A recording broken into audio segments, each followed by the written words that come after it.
सावधान। पहला नंबर का प्लग चालू करो। णमो अर्हन्ताणं णमो सिद्धाणं णमो आयरीयाणं णमो वज्रायाणं णमो लोये सर्वसावं जीवमजीवं दवं जिणवरवसहेण जेणणे दिष्टं देविन्दविन्दवन्दं वन्दे तं शवदाशिर्षम्। राम कहानी सुनो रे राम कहानी, राम कहानी सुनो रे राम कहानी। सुनत हरस आवे हो, सुनत हरस आवे बीरा की बाणी। राम कहानी सुनो रे राम कहानी, राम कहानी सुनो रे राम कहानी।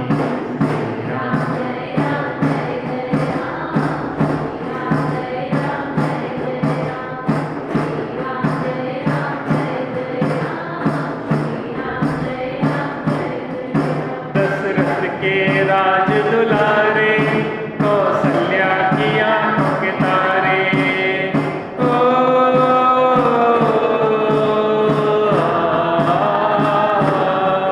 दशरथ के राज दुलारे, कौशल्या की आंखों के तारे।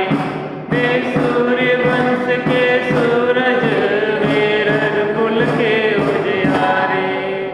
रवि सेन गुरुवर बोले हो, रवि सेन गुरुवर बोले अमृतमयी बाणी।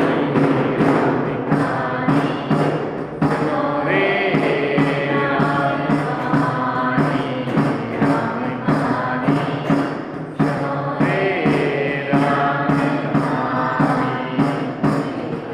जय राम जय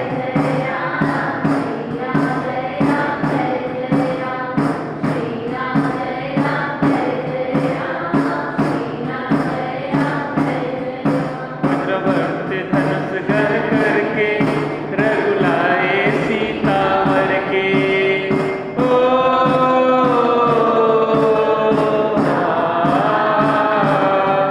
वज्रवर्त धनुष घर करके रघुलाए सीतावर के। कर त्याग हुए वनवासी, पितु की आज्ञा सिर धर के। लखन सियाले संग हो, लखन सियाले संग छोड़ी राजधानी। राम कहानी सुनो रे राम कहानी, राम कहानी सुनो रे राम कहानी। श्री राम जय राम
बहुत टेंशन में हो, तनाव में हो, कर्तृत्व के कारण दुखी हो,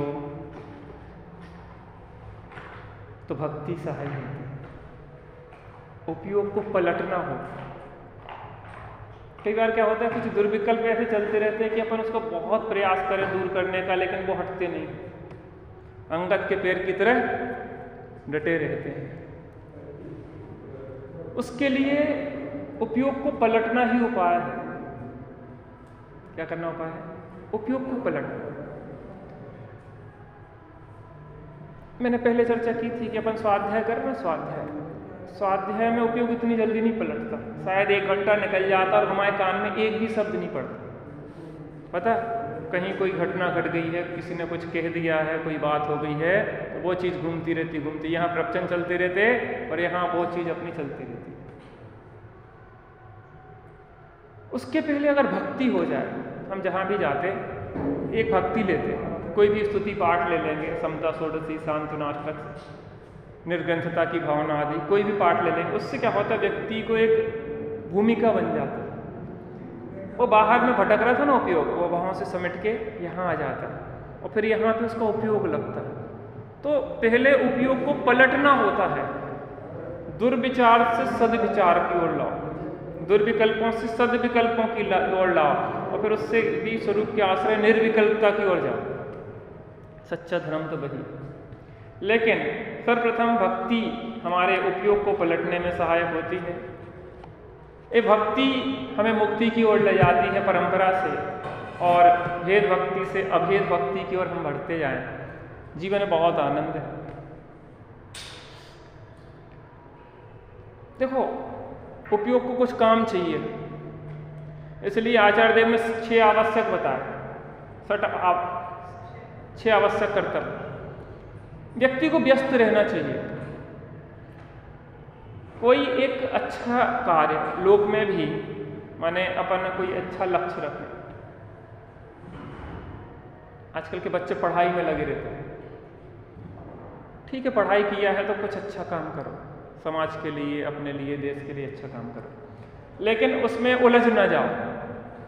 उपयोग खाली नहीं रहे। खाली दिमाग शैतान का घर होता है, इसलिए कुछ अच्छा पढ़ते रहो, सीखते रहो। जिनवाणी इतनी अथाह है हमारे पास, इतनी अथाह है, इसमें डूब जाओ। आचार्य देव कहते हैं कि मन रूपी बंदर को श्रुत रूपी बगीचे में छोड़ दो। श्रुत रूपी बगीचे माने जिनवाणी जो है श्रुत रूपी बगीचा है, इसमें मन रूपी बंदर को छोड़ दो। बच्चे कहते हैं कि हमें समझ में नहीं आता, समझ में नहीं आता। एकदम से कोई चीज़ समझ में आ जाती क्या?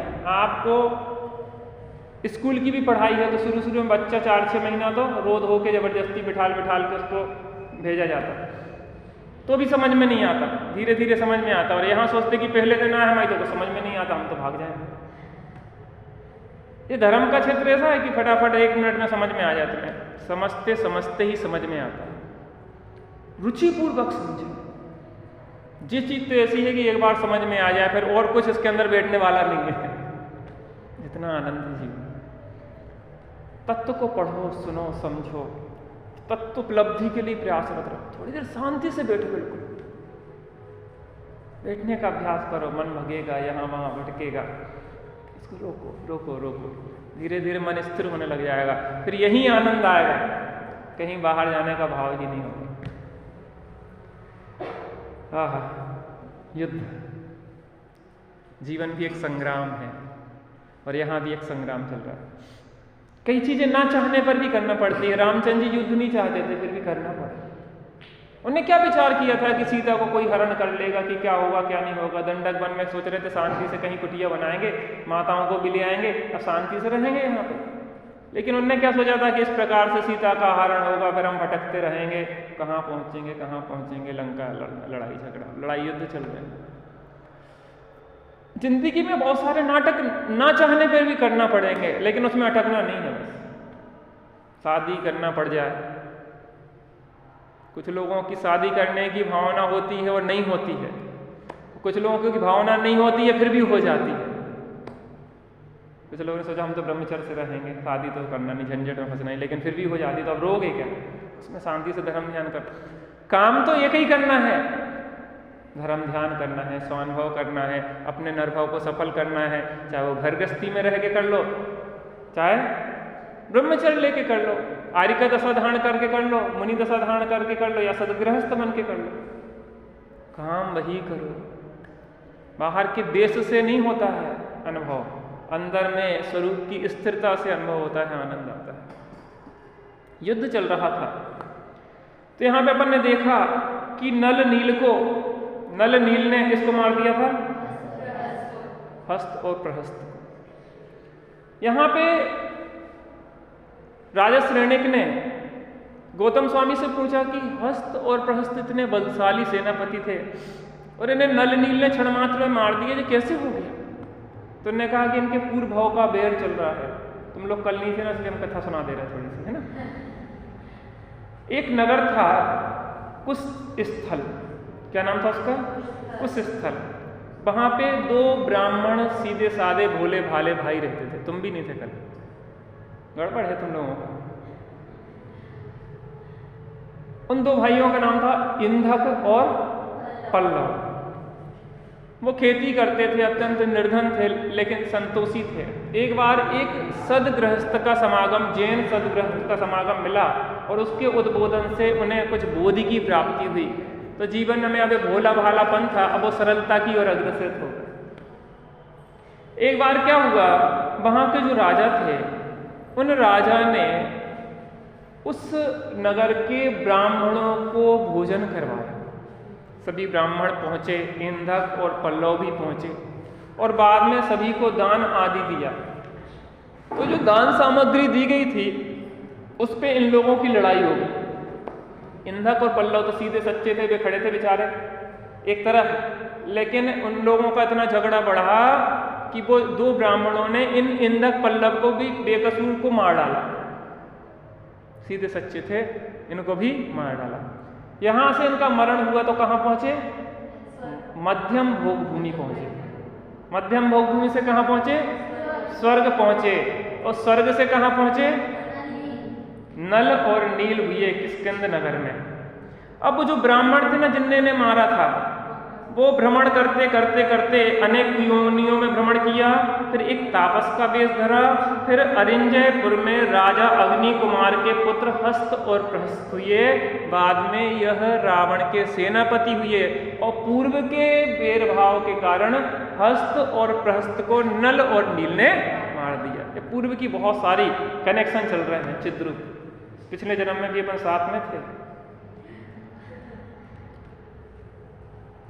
कि नहीं थे? ये जो बैठा है समूह, ऐसा नहीं है कि पहली बार मिल रहे हैं, कनेक्शन बहुत समय से चल रहा है।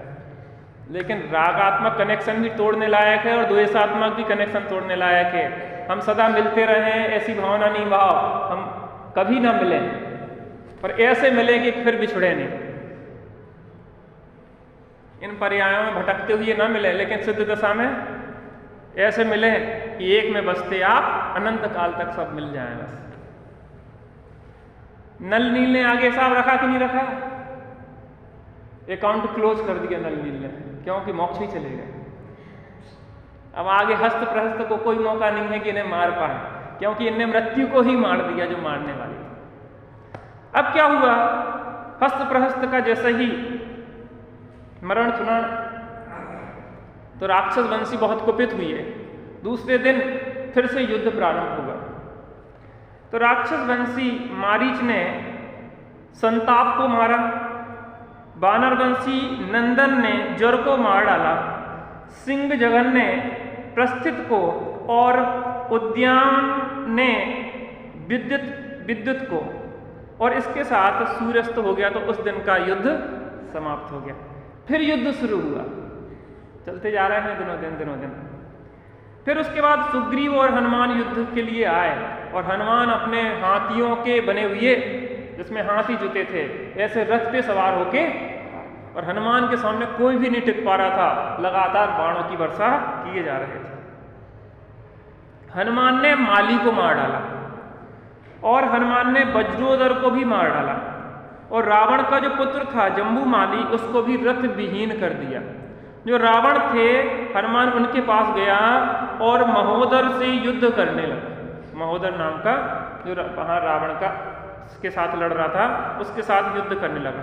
इतने में कुंभकर्ण आ गया युद्ध स्थल में, और कुंभकर्ण ने युद्ध स्थल में आके क्या किया, निद्रा नाम की विद्या छोड़ी। और जैसे ही निद्रा विद्या छोड़ी तो सब जितने सैनिक थे सोने लगे, ऊँघने लगे। और फिर उधर से सुग्रीव ने कौन सी विद्या छोड़ी, बोधनी विद्या छोड़ी, तो फिर जाग गए। वो निद्रा विद्या छोड़े, ये बोधनी विद्या छोड़े। मिथ्यात्व अपनी निद्रा विद्या छोड़ता है और संकेत अपनी बोधनी विद्या छोड़ता रहता है। इस प्रकार से संघर्ष चल रहा था। और रावण जब युद्ध के लिए आने लगा तो इंद्रजीत ने कहा कि पिताजी हमारे होते हुए आप युद्ध में नहीं जाएं, हम युद्ध के लिए जाते हैं। और जैसे ही इंद्रजीत पहुंचा तो पूरे युद्ध स्थल में त्राही त्राही मच गई, घोर युद्ध होने लगा। और इंद्रजीत ने सुग्रीव को नाग पास में बांध दिया। मेघवाहन ने भामंडल को नाग पास में बांध लिया, और कुंभकर्ण ने हनुमान को अपनी भुजा में दबा लिया। वहां से नल छुपता हुआ गया और उसने क्या किया, उसके क्या नाम, कुंभकर्ण की लुंगी खींच दी। और जब तक वो संभालने लगा तब तक वो किसने, अंगद ने, हाँ ठीक है, अंगद, नाम इतने सारे हैं भूल जाते हैं। अंगद ने क्या किया, उसकी लुंगी खींची। जब तक वो कुंभकर्ण संभालने लगा तब तक हनुमान उनकी भुजा से बच गए। अब क्या हुआ कि ये दोनों जो थे, कौन, सुग्रीव और भामंडल, इनके पकड़ में थे, चूंकि नाग पास में बंध गए थे। सुग्रीव और दोनों मुख्य सेनापति थे। तो अब वहां पे विभीषण पहुंचे राम के पास कि अब तो गड़बड़ है, न किसी प्रकार से छुटाना पड़ेगा, नहीं तो ये तो मर जाएंगे। तो सुग्रीव स्वयं पहुंच गया, और जैसे ही सुग्रीव को आया देखा इंद्रजीत ने और मेघवाहन ने, उनका आदर करते हुए जो वापस लौट गए। उन पे प्रहार नहीं किया, जो हमारे पिता तुल्य हैं, इन पे हम प्रहार नहीं कर सकते। उनने वहां भी नीति को अपनाया। ऐसी नीति ही ज्ञानियों में बरतती। परिस्थिति जन युद्ध भी करना पड़ते हैं, लेकिन विभीषण आया था ना, मैंने क्या बोल दिया पता, एक दिन क्या निकल गया, मैंने इंद्रजीत को हनुमान का पुत्र बोल दिया। तो मैंने बाद में सुना, तो मैंने कहा ये क्या हो गया, आप लोगों ने भी नहीं बताया। 2 दिन पहले की बात होगी, जब वो वहां पे चर्चा, वो लड़ाई हो गई थी ना रावण की और विभीषण की। तो वहां पे वो इंद्रजीत जब बोलने लगा ना विभीषण से कुछ, तो मैंने इंद्रजीत को क्या बोल दिया, हनुमान का पुत्र। तो क्या होता है कि वो हम अपनी तरफ से तो सही बोल रहे हैं, लेकिन देखो ये भी भाषा वर्णना रूप पुद्गलों का कितना है वो है। अपन सोच कुछ रहे, निकल कुछ रहा, और हमसे आप पूछोगे तो हम कहेंगे नहीं नहीं हमने तो यही बोला था, सही जी हो जाता है। तो ये इतनी पराधीनता है, तो आप लोग सुधार कर दिया करें। तो एक दिन और मैंने चर्चा की थी, वो जो तीर्थंकर का जो शरीर का जो खून होता है वो श्वेत होता है कि लाल, मैंने कहा था कन्फ्यूजन। लेकिन एक सामान्य कॉमन सी बात है कि जो जन्म के 10 अतिशय होते हैं उसमें एक सफ़ेद रक्त होता है, ये भी एक सामान्य सी बात है। लेकिन कई बार क्या होता है दिमाग में वो चीज़ याद नहीं आती, तो अपन को कन्फ्यूजन भी हो जाता। तो कई चीज़ें हो भी जाती हैं ऐसी गलती, तो आप लोग समझदार हैं। प्रत्यक्ष और परोक्ष जो लोग भी सुन रहे हैं वो सुधार करते जाएं। कई लोगों के मैसेज भी आ जाते हैं हमारे पास, पता आप लोग बहुत कम लोग सुन रहे हैं यहाँ पे। बाहर इतने लोग इस कथा को सुनते हैं, इतने लोग सुनते हैं कि वो कहते हैं कि हम तो आए जा रहे हैं, हमने कि तुम यहीं से सुनो। बहुत सुनते, परिवार सहित बैठ के लोग सुनते, मज़ा आता ना इसमें। तो शायद देखो कथा तो घर में कोई भी पढ़ लेगा, लेकिन जो जीवन से जुड़ी हुई बातें आती ना वो बहुत अच्छी रहती है, अपने जीवन को बदल, एक घटना एक बात अपने जीवन को बदल देती है। तो हमें तो आप लोगों के सहयोग से ये कथा बढ़ रही है आगे, हमें बड़ा मज़ा आ रहा है। किसी को मज़ा आए ना आए, राम कहानी वास्तव में हमारे जीवन को बदलने वाली है। भगवंतों की भक्ति वास्तव में जीवन को एक अमूलचूल परिवर्तन की ओर ले जाती है। सही बताएं, हम रहें ना रहें, लेकिन आप लोग भक्ति बनाए रखना, खूब स्वाध्याय करना। जिनवाणी के अलावा इस पंचम काल में कोई आश्रय नहीं। कहीं भी रहो, जिनवाणी नित्य बोधनी है। आधी रात को तकलीफ है तो आप जिनवाणी खोल के, जीवन में कभी भी तकलीफ हो जिनवाणी से समाधान लेना। अब क्या करें, मर जाएं क्या? दुखी होने से क्या होगा? व्याकुल होना तो दुख से बचने का कोई उपाय नहीं, होगा भारी पाप बंध ही होवे भव्य अपाय नहीं। ज्ञानाभ्यास करो मन माही, दुर्विकल्प दुख रूप तजो। व्यग्र न हो, क्षुब्ध न हो, चिदानंद रस सहज पियो। जितनी भी यहाँ पे कथाएं हुई ना, एक टेलीग्राम का चैनल बन गया है, वो पूरी कथा उस चैनल पे है। पहली कथा से लेके अंतिम कथा तक आप उस पर सुन सकते हैं। उसको आप ज्वाइन कर लेंगे ना, तो उस पर पूरे कथाएं आपकी जो भी लेटेस्ट डलती जाएंगी, जहाँ भी हम रहेंगे वो आपको मिलती रहेंगी। इसके बाद यूट्यूब पे भी चलाएंगे हम, जो चलाएंगे, जो भी विषय चलाएंगे, उसके माध्यम से भी अपन सुन सकते, समझ सकते, चर्चा कर सकते। पता प्रत्यक्ष की भी है, और हम ना भी रहे दुनिया में तो भी बाद में बहुत सारे लोगों तक बात पहुंचती है। भगवान महावीर की वाणी आज भी जीवित है इन ग्रंथों में। सही बताएं, हमें तो खूब आनंद आता है इस मार्ग में, अच्छा लगता है। हमने वास्तव में जो मार्ग अपनाया है, निर्वृत्ति का मार्ग, बहुत आनंद रहता है जीवन में। ऐसा नहीं है कि हमें जीवन में कोई बुरे विकल्प ना आते हों, कोई टेंशन ना हो जाती हो, कोई समस्याएं दिमाग में घूमती ना रहती हों, लेकिन जिनवाणी है ना, ये जिनवाणी सब साफ कर देती, ऑल क्लियर, सब वायरस जितने भी आते ना, एंटीवायरस डाल देते ना, सब साफ हो जाते हैं। इन बच्चों से भी कहते बेटा तुम्हें बाहर जाना है, पढ़ना है, सब कुछ करना है, नौकरी करना है, शादी होगी, तकलीफें आएंगी।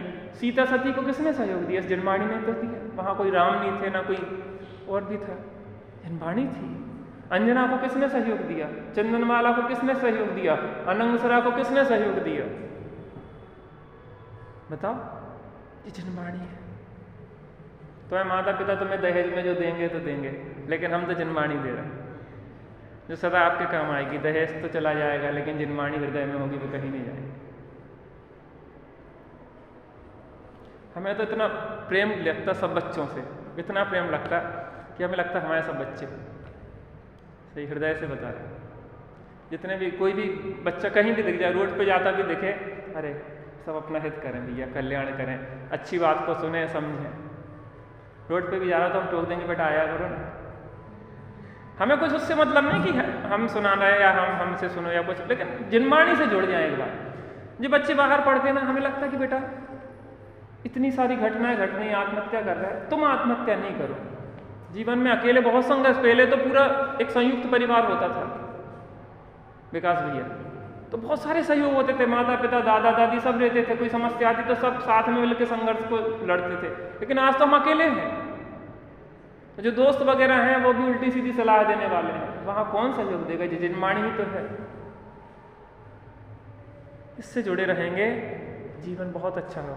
पता आप में वो सामर्थ्य है कि एक एक हजारों को बदल सकता है। आप जिस क्षेत्र में भी जाए, जहां भी जाए, वहां जाके अपने जैनोचित जो आचरण है, गरिमा है, मर्यादा है, उसको नहीं छोड़ना। दुनिया फूहड़ कपड़े पहने, फूहड़ भाषा बोले, फूहड़ जीवन जिए, लेकिन हम शालीनता से जिएंगे और गर्व के साथ। हम अपने को दीन नहीं देखेंगे या आप ऐसा क्यों कर रहे हैं। हम कॉलेज में पढ़ते थे, छन्ना ले जाके पानी छान देते तो बच्चे हंसी उड़ाते थे, लेकिन हंसी के कारण हम अपने चिन्ह थोड़ी ना छोड़ देंगे। हम छन्ना लगा के पानी पी रहे हैं तो लोग को बताना पड़ेगा कि हम जैन हैं, बताना पड़ेगा। वो खुद कहेंगे कि आप जैन हैं क्या? शाम को हमने डब्बा टिफिन खोला, क्या आप जैन हैं क्या? हम पूछेंगे जैन मंदिर कहाँ है, कहते आप जैन हैं क्या? हम आलू जमीकन नहीं खाते, क्या आप जैन हैं क्या? हम रात्रि भोजन नहीं करते तो लोग पूछेंगे आप जैन हैं क्या? पता हम प्रचारक हैं जैन धर्म के, भगवान महावीर की एजेंसी हमें मिली है प्रचार प्रसार करने के लिए। तो हमारे पास एजेंसी है ना, ऐसे ही हमारे पास भी एजेंसी है जिन शासन में जीने की और इसकी प्रभावना करने की। जिन शासन की प्रभावना निर्दोष हो स्वामी, रे अंतर मन की भावना निर्दोष हो स्वामी। ये पाठ करा करो अपना। आपके पास ये पुस्तक आई ना पंडित रविंद्र पंडित जी के यहाँ से, ये पूरी पढ़ डालो। मैंने एक पूर्णिमा कहानी सुनाई थी ना, इसी में से थी। एक अनुबंध कहानी है, इसमें बहुत अच्छी प्यारी कहानी है, आपके जीवन को एक एक कहानी बदल देगी। यहाँ रखी ना ये किताब, बहुत गजब। एक अनुबंध कहानी है। एक लड़के ने, युवा ने शादी की। आपके पास बताने के लिए हमारे पास बहुत चीजें हैं। एक अनुबंध कहानी है। एक युवा ने शादी की, उसके ऊपर कर्ज था। उसकी जो पत्नी आई बहुत सुशील, बहुत विवेकी, बहुत धर्मात्मा थी। उसने कहा कि जब तक आपका कर्जा नहीं चुक जाता तब तक हम आपस में संबंध स्थापित नहीं करेंगे जी, हमारा एग्रीमेंट है। क्योंकि बच्चे संतान आदि होंगी तो फिर बहुत खर्चे बढ़ेंगे, उसके बाद फिर जो कर्जा कैसे चुकाएंगे बाप दादा का, बहन की शादी होना है, ये होना है वो। पति काम करता था और पत्नी काम करती थी, दोनों की नौकरी राजमहल में लगी। वो स्त्री भी पुरुष का वेश बना के वहां साथ में उसके काय के लिए, सुरक्षा के लिए, वो दोनों सुरक्षा पे रहते थे। लेकिन दोनों में अनुबंध था कि दोनों एक दूसरे से संपर्क नहीं बनाते थे। एक रात्रि में क्या हुआ कि दोनों बात कर रहे थे तो रानी या राजा को कोई आवाज आई। तो ने कहा कि महिला की आवाज आ रही है, यहाँ तो पुरुष हैं दोनों। महिला वहां जाके देखा तो वो, फिर उससे पूछा कि क्या बात है? कहने हम लोगों में अनुबंध है, जब तक कर्जा नहीं चुक जाएगा तब तक हम। ऐसे ऐसे जीवन तो उदाहरण आपको मिलेंगे, जीवन बदल देंगे। एक एक घटना, एक एक कहानियां जीवन को ऐसी बदल देती। और हम तो आपको इतनी सारी कहानियां सुनाते जा रहे हैं। एक पद्म पुराण नहीं है ये, एक रामायण नहीं है, इसमें सैकड़ों कहानियां, कितनी सारी घटनाएं, कितनी कहानियां, कितने जीवन, क्या क्या भाव, क्या क्या हुए, क्या क्या नहीं। जब एक कहानी जीवन को बदल सकती है तो इतनी सारी कहानियां हमारे जीवन को मुक्ति मार्ग में लगा दे, मोक्ष पहुंचा दे, तो कौन से आश्चर्य। बहुत मजा है जी। देखो कहीं भी रहो, गृहस्थी में भी रहो तो भी निष्प्रह होकर रहो। हमारा लक्ष्य यहीं पे उलझे रहना नहीं है, हमें इससे आगे निकलना है। घर में बहुत सारी बातें होंगी, लड़ाई झगड़ा होंगे, बहुत समय कलह होगा, सब होगा, लेकिन हमें उलझना नहीं है उसमें। बड़े पंडित साहब कहते हैं कि लंबी रूट की जो ट्रेनें होती वो छोटे छोटे स्टेशनों पे नहीं रुकती। क्या? जो लंबी दूरी की ट्रेनें होती ना, वो छोटे छोटे स्टेशन पे नहीं रुकती। अगर छोटे छोटे स्टेशन पे रुकने लगे तो लंबी दूरी तय कैसे करेंगे? अरे हमें मोक्ष जाना है और हम छोटी छोटी बातों पे डर जाएंगे तो मोक्ष कैसे जाएंगे? ठीक है आप नेगलेक्ट करते जाओ, ठीक है। कोई कुछ कहे हम विचार करेंगे, हम विचार करेंगे, हम विचार करेंगे, उससे बुरा भी नहीं होगा, विचार करेंगे आपकी बात पर,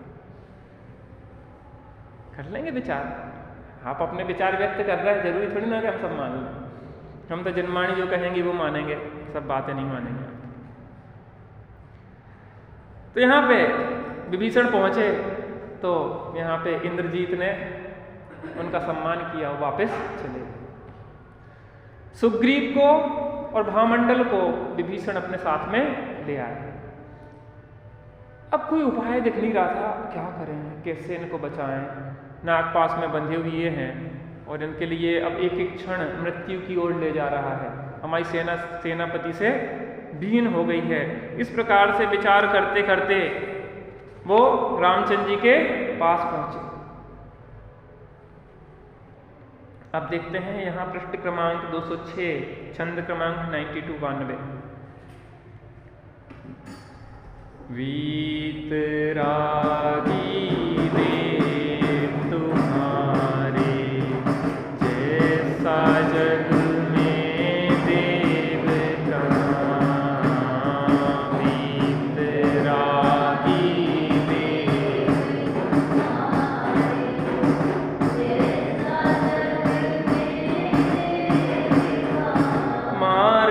बताया है जो जग को कह न सके कोई और यहाँ वितरागी देव जैसा जग में भामंडल सुग्रीव निकट में त्वरित विभीषण आया। व्याकुल हुआ प्राण सीलत कर उनकी सारी काया। तीरों की यह दशा देख कर बोले लक्ष्मण भाई, इन तीरों से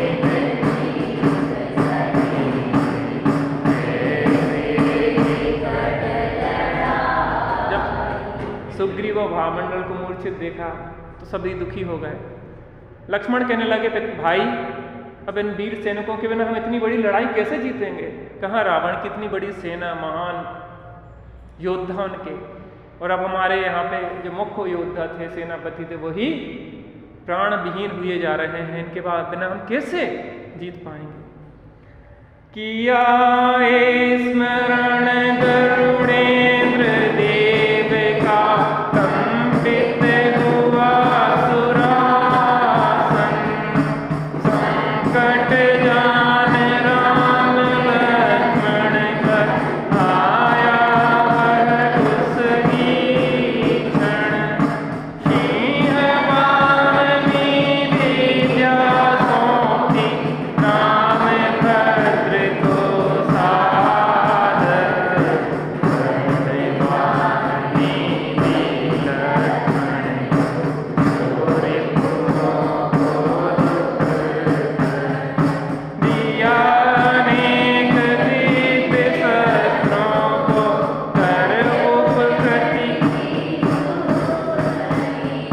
सज्जन कभी नहीं करते हैं उपकारों की विस्मृति।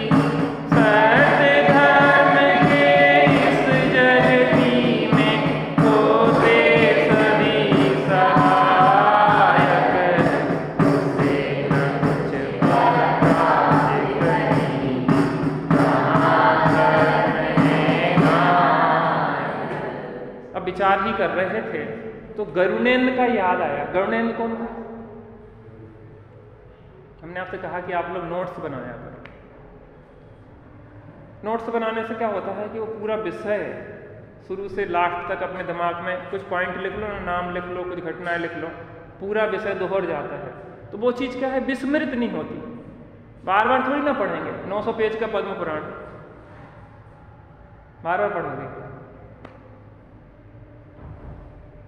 पता 1400 छंद पढ़ चुके अभी तक अपन। कितने? 1400 छंद पढ़ चुके अपन। 5600 पंक्तियां पढ़ चुके। और अगर शब्द देखे जाएं तो कितने? 48,000 शब्द।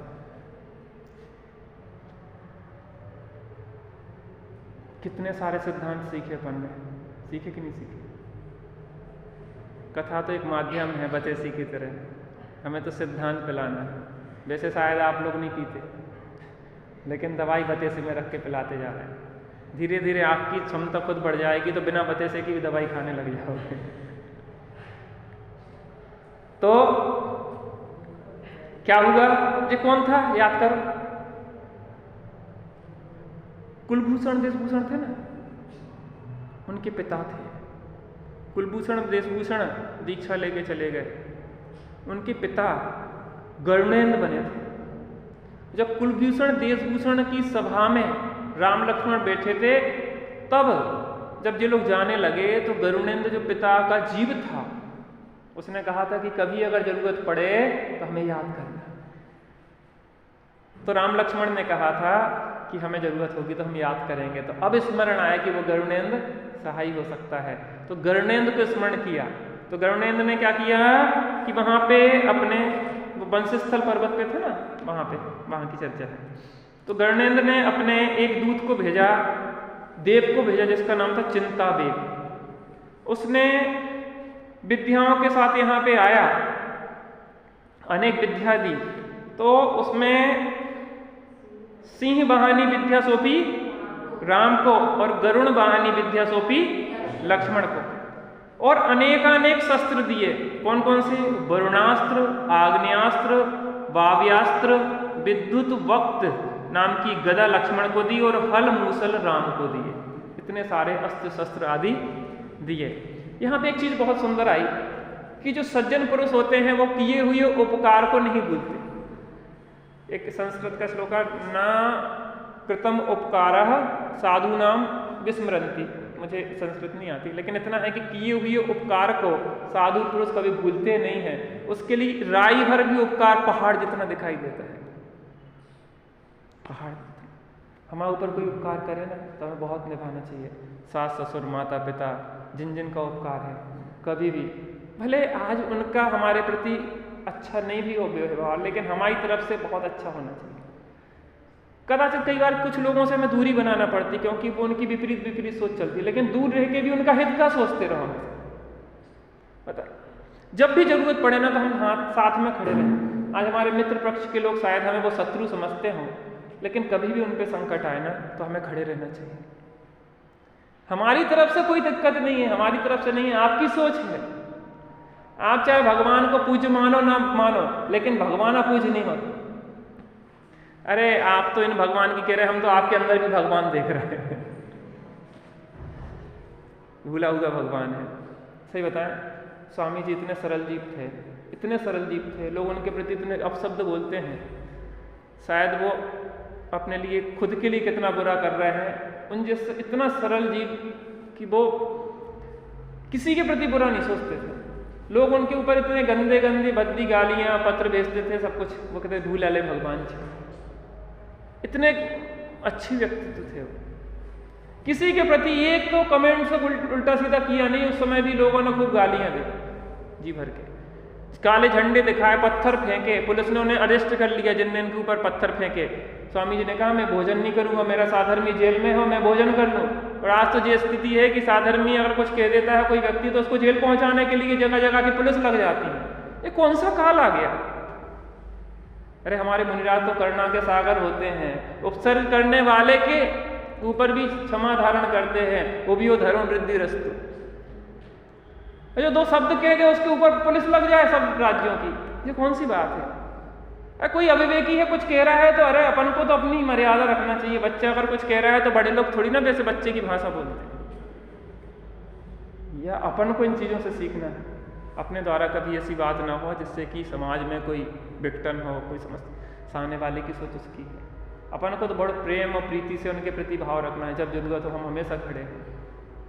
साधर्मी है भैया, परिणाम बदलने में देर नहीं लगती, एक क्षण में ऐसे परिणाम बदल जाते।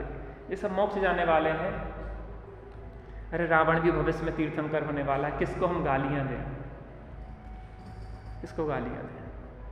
लक्ष्मण भी तीर्थंकर होने वाला है, सीता भी मोक्ष जाने वाली, सब। अरे बस ये है कि आपकी गाड़ी थोड़ी देर बाद है, किसी की गाड़ी थोड़ी जल्दी है मोक्ष की। जाना तो सबको एक ही मार्ग पे। सुंदर मार्ग है आनंद का।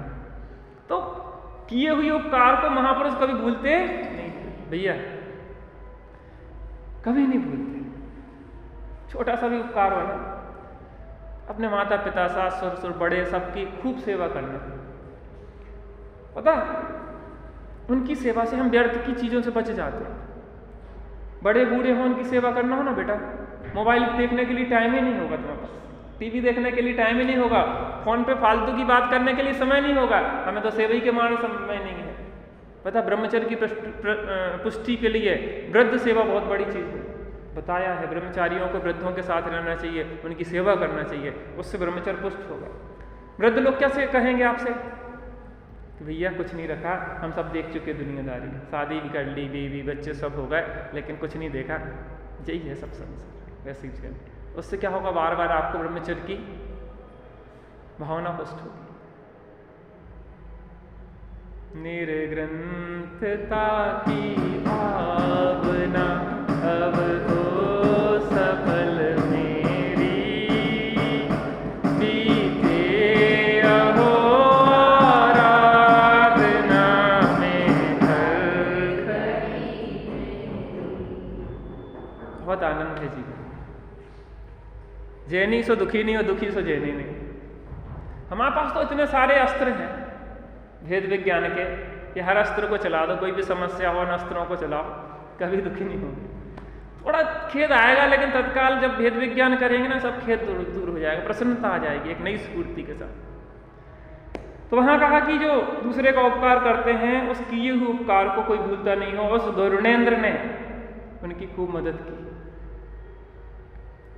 गरुण सिंह वाहन पर चढ़कर पुण्य में रहने किया प्रवेश, तेजामल से चंद्र सूर्य सम चमक रहे,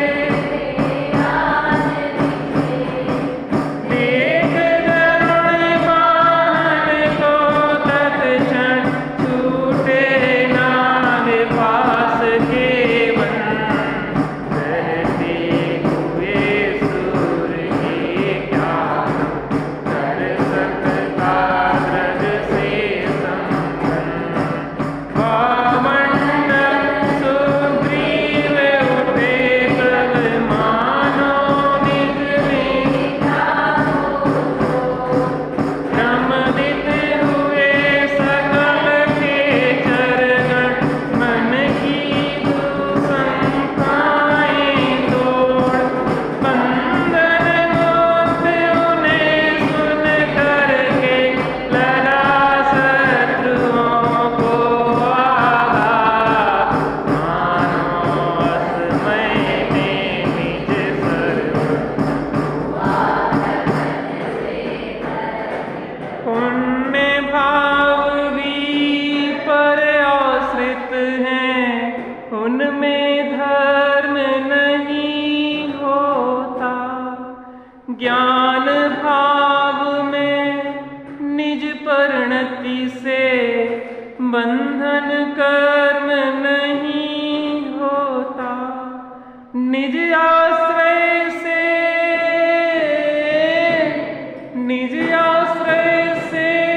ही मुक्ति है, कहते हैं जिन देव यहाँ, वीतरागी देव तुम्हारे, जैसा जग में देव कहाँ,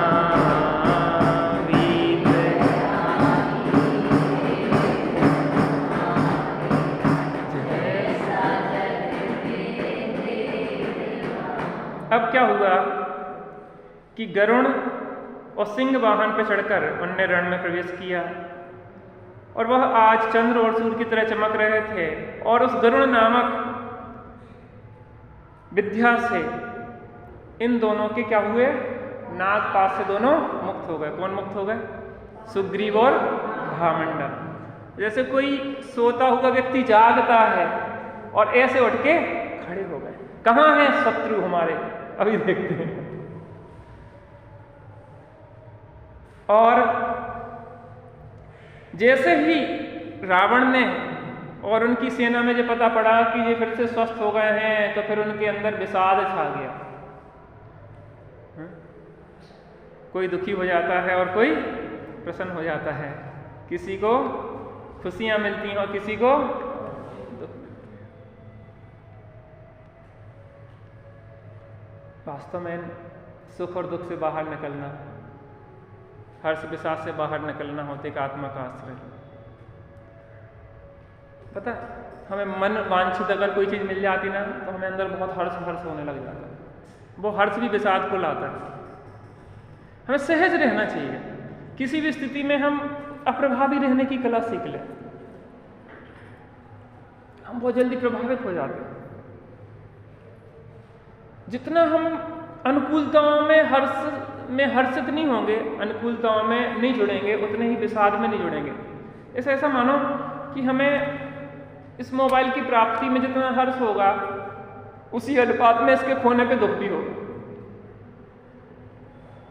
जो भी हमें मिला पुण्य के उदय से, जो भी सामग्री मिली, जो भी हुआ, उससे क्या एकदम हर्ष हर्ष हर्ष हर्ष हो जाता। अरे शादी हो गई, वो बच्चे हो गए, वो तो हो गए, ये हो गए। अब शादी में जितना है तो पत्नी अगर चली गई या पति का मरण हो गया, फिर क्या होगा? हम कल्पनाओं से ही घबरा जाएंगे। ठीक है, आए थे, चले गए। बनारसी दास जी के 3 विवाह हुए, 9 संतानें हुई, 2 स्त्रियां मर गई और 9 संतानें मर गई।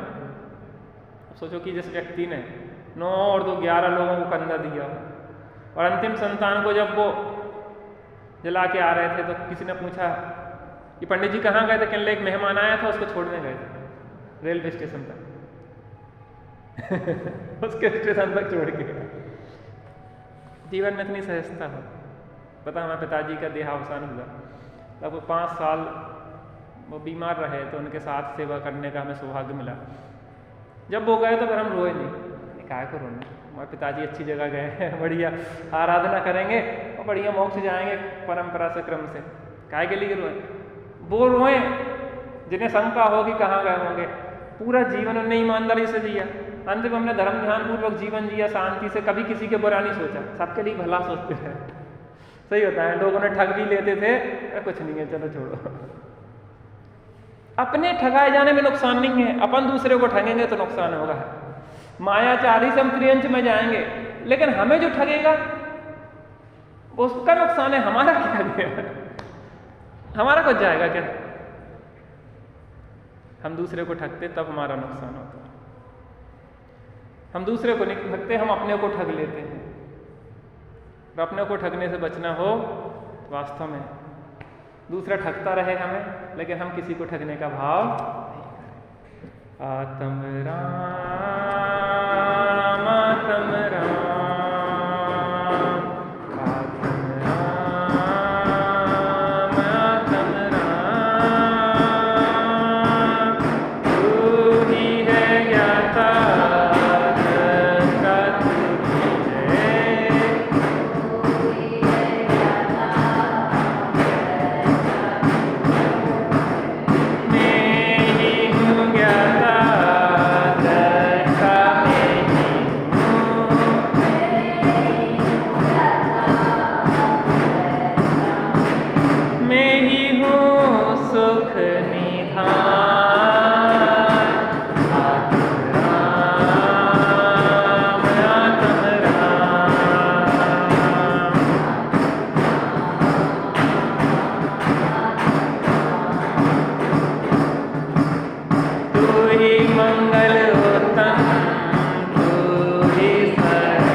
परमात्मा श्री रामचंद्र की, कारण परमात्मा आत्मा राम की। हम कारण परमात्मा से कार्य परमात्मा रूप परिणित हो, इसी मंगलमय भावना के साथ।